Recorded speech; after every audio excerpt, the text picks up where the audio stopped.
Telekomunikacijske storitve so neločljivi del in orodje našega vsakdana. Kako zadovoljni so slovenski uporabniki s temi storitvami? Tudi o tem v podcastu s članico uprave Telekoma Slovenije, zadolženo za tehnologijo, Vesno Prodnik. Z vami sem Srdžan Cvjetovič. Dober dan. Dober dan.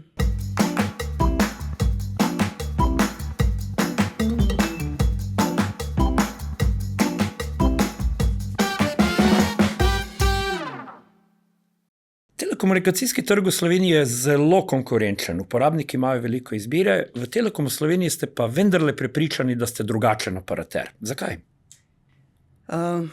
Telekom Slovenije je vodilni tehnološki lider v Sloveniji, že več kot 20 let postavlja standarde kakovosti na telekomunikacijskem trgu in zato verjamemo, da smo prvi in vodilni. Poleg tega ima Telekom Slovenije ogromno ekipo inženirjev. Razvoj, ki ga delamo v Telekomu, je v bistvu namenjen slovenskim uporabnikom. Mislim, da naši uporabniki to tudi cenijo, zato imamo najlepše rezultate, ki se jih vedno razveselimo. Naši uporabniki so najbolj zadovoljni z Telekomom Slovenije, storitvami Telekoma Slovenije. Hkrati pa ves razvoj, ki ga upravljamo, je dejansko prilagojen uporabnikom, ki so v Sloveniji, ki imajo mogoče včasih malo specifične potrebe, tako na segmentu končnih uporabnikov, kot na segmentu poslovnih uporabnikov. Verjamemo, da razumemo njihove potrebe, da verjamemo, da poznamo rešitve, ki so njim prilagojene. Ob tem pa seveda imamo zelo dobre povezave in smo cenjen partner mednarodnim globalnim vendorjem, tako da storitve, ki jih nudimo uporabnikom, so vedno najboljše in najkakovostnejše. Vaša konkurenca je povezana z velikimi svetovnimi operaterji, so v bistvu lahko bi rekli, morda samo podružnice ali kakorkoli. Ali je to, da so oni del nekega velikega sistema Telekom Slovenije, pa ne prednost ali pomanjkljivost? To je nekako dvorezen meč, ali kako rečemo, dva vidika enega kovanca. Na eni strani imajo seveda naši konkurenti boljši dostop, naprimer do vsebin zaradi večje pogajalske moči. Na drugi strani pa seveda večinoma se razvoj dogaja nekje drugje. V Telekomu Slovenije pa razvijamo storitve lokalno.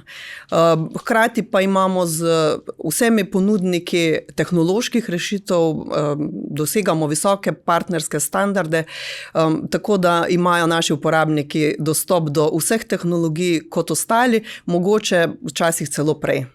Iz tega, kar ste povedali, nekako vidim dve sladki muki izhajata. Ena je, ker je Telekom Slovenije sam zase, je prisiljen, ker pa v bistvu sploh ni slabo, da je prisiljen, vse razvijati sam. In po drugi strani, če razvija, ker je domač, ker je samostojen pri tem, lahko bolj prisluhne domačim zahtevam. Koliko so te domače zahteve recimo specifične? Kaj ste recimo pri razvoju opazili, da slovenski uporabniki zelo cenijo? Sigurno največja prednost je razvoj storitev v slovenščini, še vedno. En tak tipičen primer je naš Neo, ki je, moram reči, da izjemna uspešnica. Neo uporabljajo več kot 200,000 uporabnikov, pri tem, da glasovno upravljanje, ki je v bistvu storitev, ki jo ima ogromno naprav, vključno z avtomobili, naprimer, v naši uporabniki stalno uporabljajo, več kot 75% njih. Mesečno izrečejo več kot 15 milijonov ukazov. To je nekaj, kar si, naprimer, neki proizvajalci avtomobilov lahko samo v sanjah zamišljajo. V končni fazi tudi sistemi pametnih domov, Google Home, Alexa, Amazonova. Ni slovenščine, ne? Točno to in zato saj naše videnje je, da je to tudi ena izmed ovir, oziroma ena izmed tistih pristopov, ki pomagajo k večji uporabi storitev. Velikokrat javnost tako malo, ko bi rekel, nevoščljivo ugotavlja, Telekom ima ogromne dobičke, ampak razvojniki stane, ne? Mislim, koliko dobička, Absolutno. koliko prihodkov vračate nazaj v ta razvoj, ker ga mogoče drugi tekmeci ne rabijo, ker ga sam čakajo, da ga dobijo iz svojih central v tujini? Mislim, da so naši dobički primerljivi s panogo. Seveda, Telekom oziroma uprava Telekoma je odgovorna tako lastnikom, kakor tudi svojim končnim uporabnikom. In jaz mislim, da nekako iščemo tisto pravo razmerje med tem, kakšen je dobiček, ki niso ogromni, to mogoče se tako v splošni javnosti Javnost včasih še malo, kako ne rečem, vleče iz nekih prejšnjih časov neke mogoče, predsodke. če se vrneva še malo nazaj, naše investicije so kako je današnji Telekom drugačen kot recimo Telekom pred investicijami 15 vodilnih leti? telekomov. Nekako je treba povedati, recimo, da je Telekom v zadnjih 10 letih investiral v razvoj omrežja in vzdrževanje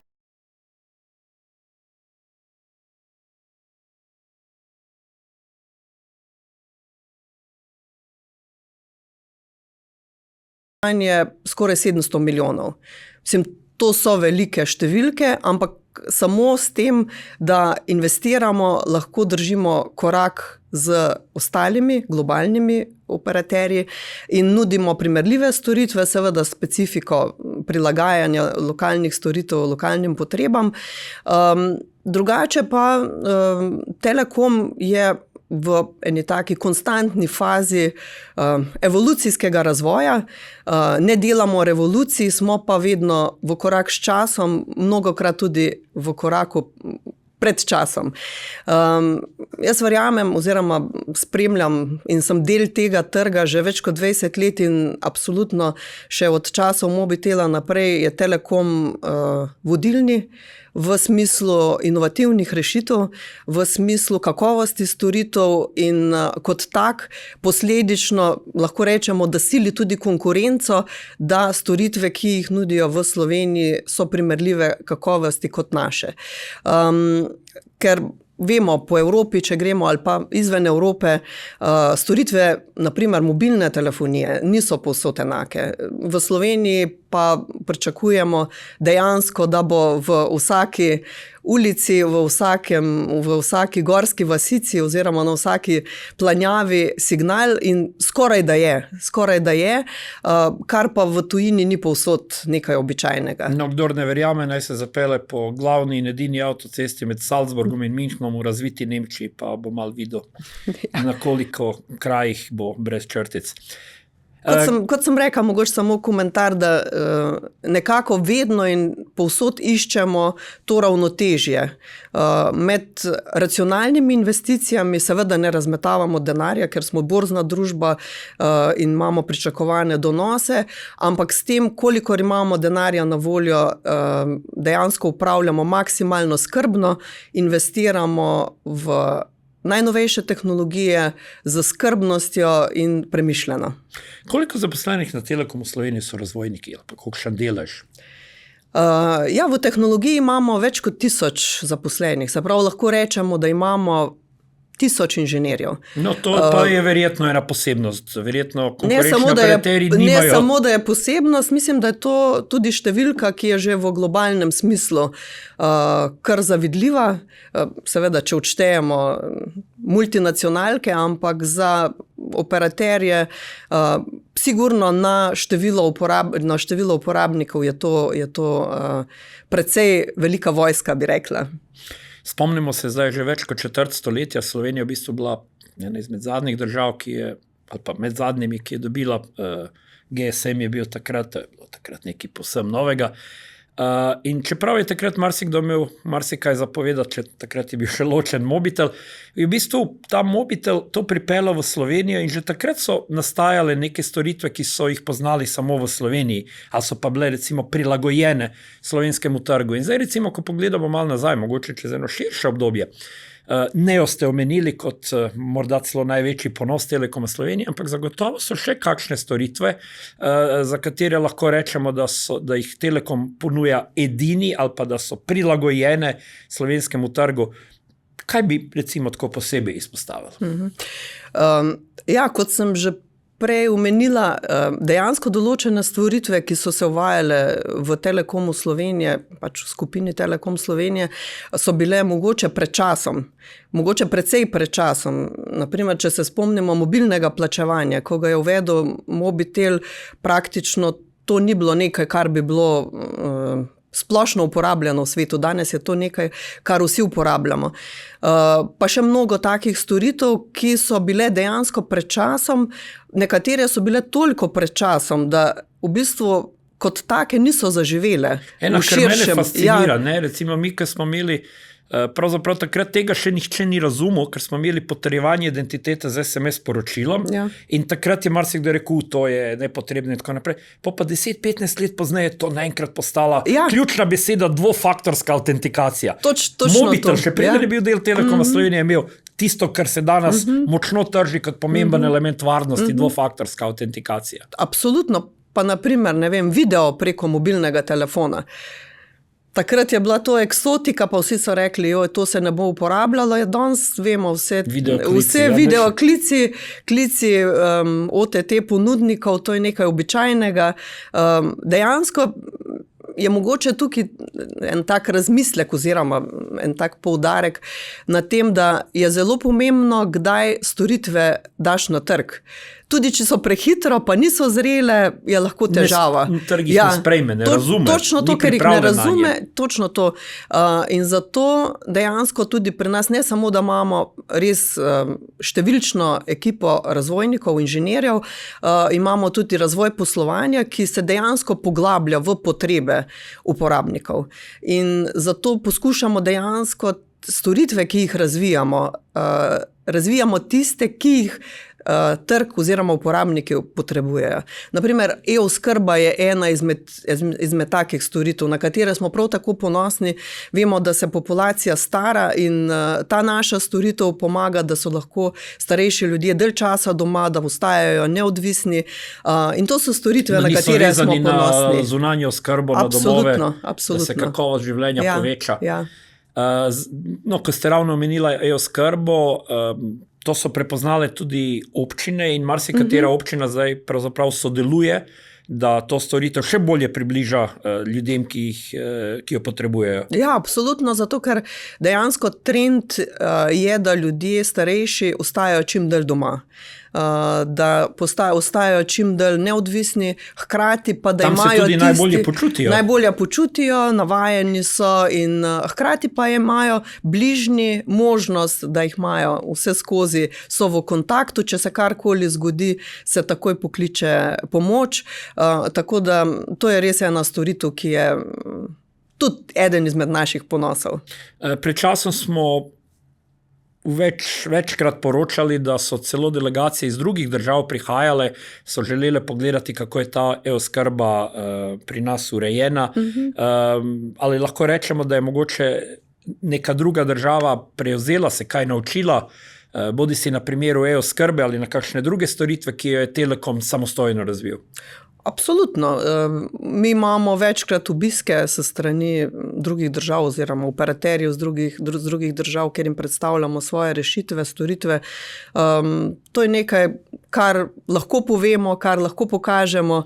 Vseh obiskov najbrž niti niste razkrili. Ne. Ja. Praviloma jih ne razkrivamo, ampak to so primeri dobre prakse, ki jih tudi z veseljem pojasnimo, pokažemo. Tako da absolutno je Slovenija oziroma Telekom Slovenija vpet tudi v mednarodne tokove ali kakorkoli rečemo. Ravno to bo moje naslednje vprašanje. Torej, ta vpetost v mednarodne tokove se odraža tudi v sodelovanju slovenskih, torej inženirjev Telekoma Slovenije, v mednarodnih projektih, evropskih projektih. Mogoče kakšen primer, pred časom smo poročali o projektu 5G Sitakor, pa to je verjetno samo eden od teh. Ja, Telekom Slovenije je v zadnjih 2 letih, lahko rečem, zelo intenziviral delovanje na področju raziskav in razvoja.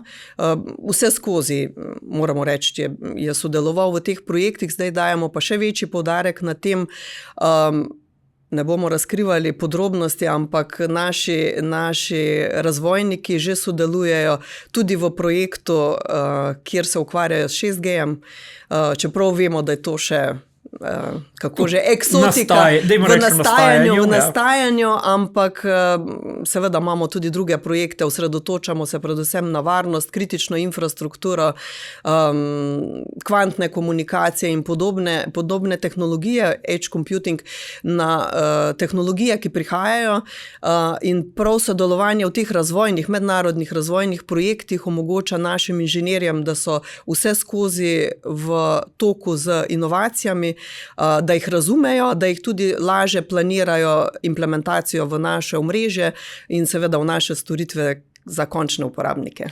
Morda da še jaz dodam, ker sem imel to priložnost, da spremljam ta projekt nekako od začetka do konca, sem tudi poročal o njemu. Torej, ne gre samo za projekte, kjer bodo uporabniki neposredno zaznali, ampak gre tudi za projekte, ki recimo pomagajo določenim drugim panogam, da svojo storitev opravijo bolje. Konkretno ta projekt naredi zelo veliko za logistiko, ker potem končni uporabnik začuti skozi to, da pretok blaga poteka učinkoviteje ali pa z manj ovinkov, kakorkoli. Skratka, gre za ta neposreden učinek, ker ga uporabniki začutijo kot neposredno uporabljajo storitev in zato, ker te storitve izboljšuje nekaj drugega, kar te isti uporabniki uporabljajo. Mogoče ravno v zvezi s tem, absolutno 5G omrežja so bila delno oziroma primarno namenjena tudi za industrijsko uporabo.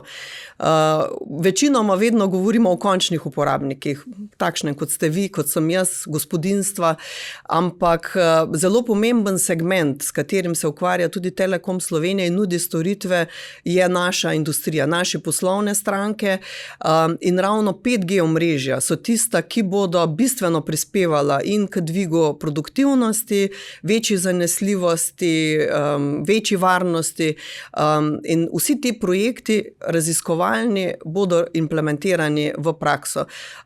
Absolutno ostale vertikale, ki bodo s tem imele korist, jih je kar nekaj. Mi sedaj postavljamo tudi prve kampus omrežja, in to je absolutno trend, v katerem gremo. Se pravi, 5G v industrijski uporabi za poslovne uporabnike, to je prihodnost v bistvu te tehnologije. In to je recimo spet to, kar sem nekako prej skušal malo razmišljati. Konkretno ta projekt 5G Sitakor je recimo zmanjšal število tovornjakov, ki čakajo na slovenskih avtocestah. Evo, recimo direktno nekaj, kar mogoče posredno začutimo. Omenili ste ta lastna 5G omrežja, Luka Koper, kompletna logistika. Zasebna. Tako, zasebna. Bistveno izboljšana logistika zaradi te optimirane komunikacije. Ampak na koncu dneva končni uporabniki so tisti, katerih mnenje je zelo, zelo pomembno. Telekom ima seveda odgovornost do delničarjev, sami ste to rekli, in do končnih uporabnikov. Delničarji to enkrat letno lepo začutijo na svojem bančnem računu. Kako pa ugotavljate zadovoljstvo uporabnikov? Zadovoljstvo uporabnikov mi vseh skozi spremljamo, tako skozi naše procese, se pravi interno, vsako stik, ki ga imamo z končnim uporabnikom, merimo njegovo zadovoljstvo, postavljamo si visoke cilje, seveda pa imamo tudi zunanje neodvisne raziskave trga vseh operaterjev in v teh raziskavah se Telekom praviloma v zadnjem času vedno uvršča na prvo mesto. Zadovoljstvo uporabnikov s storitvami Telekoma je res visoko. Govorimo o neodvisnih raziskavah. Absolutno. Tako. Zadolženi ste za tehnologijo. Kaj je naslednja velika reč, s katero nas boste navdušili? To je pa mogoče še malo skrivnost. Mislim, zaenkrat mi imamo seveda kratkoročne cilje, srednjeročne in seveda malce dolgoročne. V bistvu celoten razvoj peljamo tudi v tej smeri. Se pravi, za tehnologije in rešitve, ki jih bomo malce na daljši rok uvajali, sodelujemo zdaj v raziskovalnih projektih, se učimo, se spoznavamo z novimi tehnologijami, proučujemo, kje v naše omrežje, v naše storitve jih je možno vgraditi. Malce srednjeročne zadeve, vemo, kje gre, 5G bo postajal vedno bolj zrela tehnologija, tako kot sem rekla, vedno več storitev bo namenjenih tudi poslovnim uporabnikom. Kratkoročno pa imamo zelo ambiciozen plan čim prej zaključiti modernizacijo mobilnega omrežja. V zadnjem letu oziroma od polovice prejšnjega leta do sedaj smo naše pokrivanje bistveno povečali, pa ne samo povečali smo tudi kapaciteto 4G omrežja. Ne gre pozabiti, da smo bili prvi, Telekom Slovenije je bil prvi, ki je uvedel 5G omrežje v Sloveniji. Zdaj smo na slabih 70% pokrivanja v drugem letu, naslednje leto moramo pač doseči tudi obveznosti iz odločbe za frekvence. In to sploh ni vprašanje, da se ne bi zgodilo. To ne sme biti vprašanje. Naša ambicija je to narediti čim prej, čeprav vemo, da zadnji procenti so najbolj težavni, pa najdražji, ampak plani so narejeni, ne vem, moramo potrkati, ampak ne bi smelo biti kakršnih koli presenečenj v zvezi s tem. Ekipe so na terenu, izjemno velik napor je to. To so in fizično in intelektualno naporne zadeve. Gre za v bistvu največjo investicijo enkratno v zgodovini Telekoma. Tako da to je en tak projekt, nad katerim skrbno bedimo in ga tudi uspešno zaenkrat implementiramo. Na področju optike vemo, da gradimo. Zdaj imamo tudi eno akcijo, s katero želimo privabiti čim več uporabnikov, ki imajo že možnost se preklopiti na naše omrežje. Vemo, da so prednosti optike v primerjavi z ostalimi tehnologijami bistvene, tako da ostale zadeve pa mogoče v kakšni drugi priliki. Pa vseeno vas bom vprašal, katere so to prednosti optike? Optika vsekakor prvo kot prvo bistveno večja kapaciteta prenosa. Če primerjamo z našim bakrenim omrežjem ali pa z koaksialnim omrežjem, večja kapaciteta, boljša kakovost, absolutno, storitev, ki se nudijo. Zanesljivost, absolutno, tudi varnost. Absolutno je tudi pomembna zadeva, da dolžine od funkcijskih lokacij do končnega uporabnika niso več pomembne, tako kot so bile pri bakrenem omrežju, kjer se je pač z vsakim metrom kakovost slabšala. Tako da v bistvu same prednosti. Cene so primerljive, tako da uporabnike res pozivam, da čim prej preklopijo na optiko. Na drugi strani je pa tudi pomembno za nas. Jamčite zadovoljstvo. Jamčimo zadovoljstvo. Predvsem je pa pomembno, da je bistveno manj napak. Bakreno omrežje je izredno občutljivo na strele in na druge vremenske pojave. Optika je precej neobčutljiva, tako da tudi za uporabnike, ki uporabljajo optiko, je precej bolj ugodno, da se jim manjkrat zgodijo kakšne neprijetnosti ob kakšnih slabem vremenu, nevihtah in tako naprej. Telekomunikacije so panoga, ki se izredno hitro razvija, mogoče hitreje kot karkoli drugega. Spomnimo se, pred leti je še bil mobitel 3G, takrat je obljubilo revolucijo, država je precej lepo obogatela na račun koncesije, ki jo je takrat mobitel plačal. Zdaj ste pa 3G že morali izklopiti, ker je zmanjkalo frekvenc in ste raje uporabili te frekvence za naprednejša omrežja z obsežnejšimi storitvami. Ja, v bistvu sta dva vidika. Prvi operater slovenski, ki ste ugasnili 3G. Ampak kot sem rekla, sta dva vidika. Ni samo uporaba frekvenc, drug vidik je tudi energetska učinkovitost. 3G omrežje je bilo precej energetsko neučinkovito, s tem smo znižali porabo električne energije, ki jo bomo seveda z pridom uporabili ob modernizaciji, ker modernizirano 5G omrežje uporablja več frekvenčnega prostora in z tem bomo seveda delovali tudi trajnostno. Pred časom so vaši strokovnjaki za omrežje poročali ob 3-kratnem povečanju količine podatkov, je ravno zaradi teh optimizacij poraba električne energije se povečala za borih 10%. Ja. In to je ena izmed tistih bistvenih skrbi, ki jih imajo naši planerji, kako učinkovito načrtovati mobilno omrežje, predvsem mobilno omrežje, seveda tudi fiksno, ampak predvsem v mobilnem omrežju, kjer prenos podatkov ekstremno raste. Obvladovanje stroška električne energije bo eden izmed največjih izzivov telekomunikacijske industrije oziroma cele IKT industrije. Vidimo, kaj se dogaja z datacentri, z umetno inteligenco. Umetna inteligenca bo potrebovala enormne procesorske moči, zato bo potrebno imeti zelo, zelo veliko električne energije. Vemo, kako je z električno energijo. Šoki, ki smo jih doživljali v preteklih letih, niso blagodejno vplivali na poslovne rezultate telekomunikacijskih operaterjev, tako da obvladovanje stroška porabe električne energije je en bistvenih. Zato tudi v Telekomu imamo cilje, kako zmanjšati porabo, kako obvladovati porabo in hkrati ustvarjati lastne vire za delovanje našega omrežja. Storitev Neo, kot smo že rekli, ponos, veliko ljudi ve za to. Včasih se mi dozdeva, da kakšno storitev, ki jo ima samo Telekom Slovenije, ljudje niti ne poznajo dovolj. Recimo mene navdušuje, da je Telekom Slovenije še vedno edini operater v Sloveniji, ki ponuja storitev Voice over Wi-Fi. Storitev, če potujete v neke tretje države, se pravi države, ki niso zajete za eurotarifo, omogoča res gromozanske prihranke. Zakaj uporabniki ne vejo več o tej in še kakšni taki storitvi, ki jo imate samo v Telekomu Slovenije? Težko vprašanje za mene, ki vodim predlog, tehnologijo. Jaz mislim, da naša prodaja in marketing se trudita mogoče res kakšna storitev. Mislim, da bi vsak popotnik, ki gre ven iz Evrope, moral vedeti za to storitev.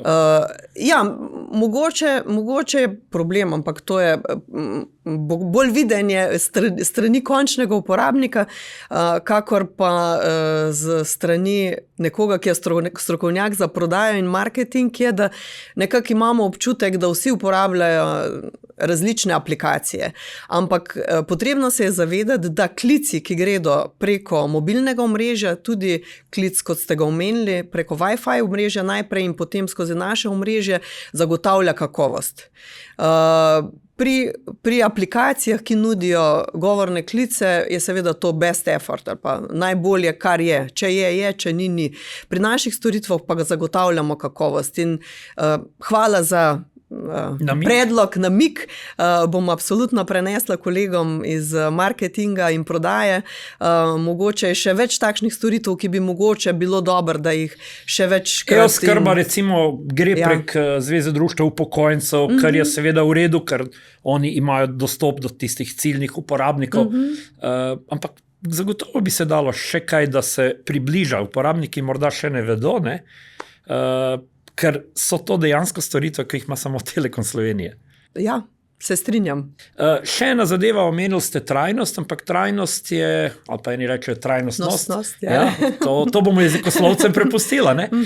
No, v glavnem, to je pa samo delček v vašem konceptu, širšem konceptu družbene odgovornosti.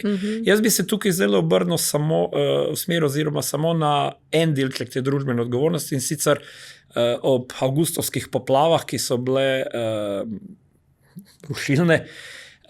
V določenih primerih je bil samo Telekom Slovenije ta, ki je imel znanja in kapacitete, da je določene škode lahko odpravil v nekem razumnem času. Če se prav spomnim, v času avgustovskih poplav ste celo pomagali drugim operaterjem začasno zagotavljati storitve, dokler so to oni zmogli sami urediti.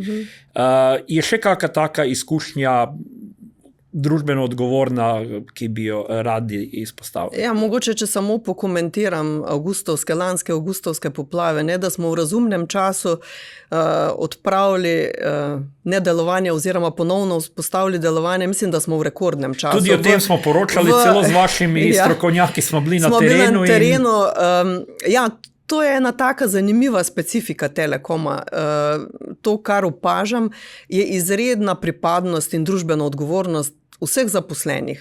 Se pravi, tako v Telekomu in naših hčerinskih družbah, vemo, da je tudi naša hčerinska družba GVO v tistih dneh nihče ni spraševal, vsi so naredili vse, da so naši uporabniki in tudi uporabniki vseh ostalih operaterjev dobili signal čim prej, da so lahko poklicali svoje domače mogoče, ker to je res danes, če ne moreš poklicati nekoga In se oziroma se prepričati, prepričati, da je vse v redu z njim, je precej bolj pomembna zadeva, kot če nimaš kakšen dan vode ali pa elektrike. No, sej lih elektrika je bil praviloma tudi največji problem pri ponovne vzpostavitvi delovanja. V tistih trenutkih se nihče ni spraševal. Pomagali smo vsem, pomagali smo uporabnikom, pomagali smo konkurenci, zato ker v takih trenutkih nihče od zaposlenih v Telekomu Slovenije ne razmišlja, kdo je, zakaj je, ampak vsi so Slovenci, vsi so tisti, ki bivajo v Sloveniji, so naši, kako bi rekli, niso uporabniki, ampak smo mi nekako tako. Za skupnost. Skupnost in družbena odgovornost v Telekomu je neverjetna. Zelo navdihujoča, če lahko tako rečem. Seveda tudi drugi elementi družbene odgovornosti. Telekom podpira tudi lokalna, ne vem, gasilska društva, športna društva, podpira šport. Mislim, da je zelo en tak pomemben mozaik v delovanju vseh teh društev, športa in podobnih zadev v Sloveniji. In da se vrnemo nazaj, kot zadnje vprašanje, ponovno prvo vprašanje, ali je ostalo še kaj, zaradi česar lahko rečemo, da je Telekom Slovenije drugačen operater? Verjetno še veliko stvari. Mogoče ena od zadev, ki jo nekako vidim kot res ključna, je zanesljivost in varnost, ki jo nudimo, tako kot smo rekli, in končnim uporabnikom in poslovnim strankam. Poleg energetskega sistema je omrežje Telekoma Slovenija temeljni steber kritične infrastrukture v Sloveniji. Praktično vse komunikacije potekajo preko hrbtenice Telekoma Slovenije.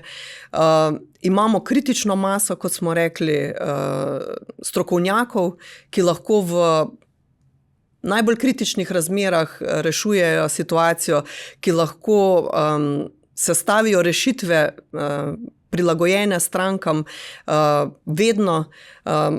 V bistvu mi smo partner, na katerega se lahko vsi vedno zanesejo. Morda sem ta pogovor malo preveč vodil v smeri končnega uporabnika in sem morda malo zanemaril še eno zelo pomembno dejstvo. Telekom ni samo telekomunikacijski operater. Telekom, recimo, končni uporabniki tega ne vedo, ampak recimo uporabniki državne uprave, gospodarstva vejo. Telekom Slovenije ima enega izmed najbolj relevantnih centrov kibernetske varnosti. Tudi s tem recimo nekaj zagotavlja. Telekom Slovenije ponuja tudi neke celovite poslovne rešitve, ker jih mogoče končni uporabnik ne zazna. Spet smo na tistem nekaj, česar ni otipljivo končnemu uporabniku, ampak a bi mogoče samo še za zaključek povedali ta drugi, tretji in četrti obraz Telekoma Slovenije. To je točno to, kar sem prej omenila. V bistvu praviloma se vedno pogovarjamo o končnih uporabnikih. V ozadju so pa seveda izjemno pomembna segment naše družbe, to je gospodarstvo. In seveda tretji pomemben steber, ki je javna uprava oziroma država. Država kot taka. Telekom Slovenije, kot ste omenili, ima enega najmodernejših odpornosti, kibernetske varnosti in odpornosti, ne samo v Sloveniji, ampak v jugovzhodni Evropi. Z kibernetsko varnostjo pri nas se ukvarja več kot 100 ljudi. Pa ne smo samo, imeli priložnost obiska, smo imeli, kot da bi bil v vesoljskem centru. Pa ne samo to, v našem centru kibernetske varnosti in odpornosti se več kot polovica vseh incidentov oziroma vseh analiz izvaja s pomočjo umetne inteligence. Tudi v NEOT-u je precejšen delež umetne inteligence, to je eno področje, ki smo ga tudi mogoče malo pozabila omeniti. To področje je bilo prisotno verjetno že prej, zdaj se po njemu malo več govori, ker ko pogledamo nazaj, vidimo, da je kar nekaj teh rešitev že nekaj časa. Seveda, tudi umetna inteligenca, ki je trenutno kot hype, izhaja iz strojnega učenja in tako naprej. To so stvari, ki se dogajajo 20 let. O vsem tem smo že govorili leta in leta, samo mogoče z drugimi imeni. Zdaj je nekako hype, oziroma ki se malo poleže, se bo polegel, ampak umetna inteligenca bo nekaj, kar bo vse prisotno. Seveda, Telekom Slovenije je pomemben partner vseh večjih slovenskih družb, zagotavlja tako povezljivost, ki je osnova naše dejavnosti, kot tudi rešitve, ki so prilagojene našim strankam. Ne vem, cestninjenje recimo je eden izmed naših produktov. Ne. Seveda vzdržujemo paralelna omrežja kritične infrastrukture, kot je Tetra, kot je državno omrežje. Telekom je praktično povsod prisoten. Tudi če ga ne vidimo direktno. Tudi če ga ne vidimo, ja. No, za konec pogovora lahko si kot končni uporabniki samo še želimo, da nam boste dali še več razlogov, da bodo neodvisne meritve ponovno pokazale veliko zadovoljstvo uporabnikov. Se trudimo in se bomo trudili tudi v prihodnje. No, mi bomo pa ostri ocenjevalci še naprej. Dogovorjeno. Vesna Prodnik, članica uprave Telekoma Slovenije, zadolžena za tehnologijo. Tole je bil podcast, z vami sem bil Srđan Cvitović.